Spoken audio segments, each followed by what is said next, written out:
Breaking news చూస్తున్న మహిళా commission కు నాన్ వెజ్ కేసు చేరింది. ఎంత ఘోరం జరిగిపోయిందిరా. యూట్యూబర్ అన్వేష్ పై కరాటే కళ్యాణి మరోసారి ఫిర్యాదు చేశారు. ఇప్పటికే నమోదైన ఎఫ్ఐఆర్ లో యాక్ట్ ద్వారా అన్వేష్ యూట్యూబ్ ఛానల్ ని బ్లాక్ చేయించాలని ఆమె ఫిర్యాదు చేశారు. పెద్ద సమస్య వచ్చి పడిందే, ఇప్పుడు ఏం చేద్దాం? అన్వేష్ అనేవాడు ఈరోజు ఒక విధవ అంటే నన్ను వెధవ అనేస్తారా?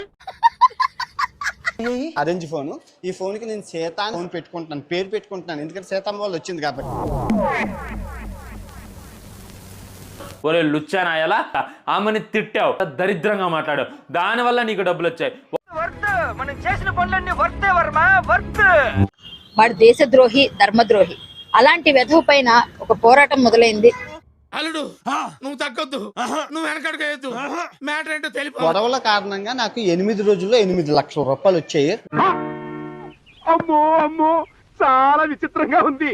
ఆ డబ్బు మదంతో రెచ్చిపోతూ పిచ్చి పిచ్చి మాటలన్నీ మాట్లాడుతున్నాడు. నోరు మంచిదైతే ఊరు మంచిది అంటారు. ఎలా ఉండాలో నాకు తెలుసు, ఏదో నాకు చెప్పక్కలా. నువ్వు మారవయ్యా. ఏం చేస్తాను, నేను ఏ తప్పు చేయలేదు కదా. నేను ఏమైనా తప్పు చేశానేంటి?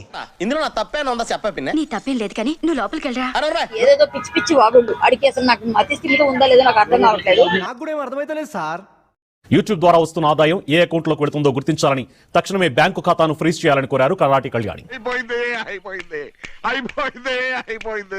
నేను చిన్న మాట పొరపాటు వచ్చింది. గుడి దగ్గర చెవులో పువ్వులు పెట్టుకుని చాలా మంది ఉంటారు, వాళ్ళకి చెప్పుగా.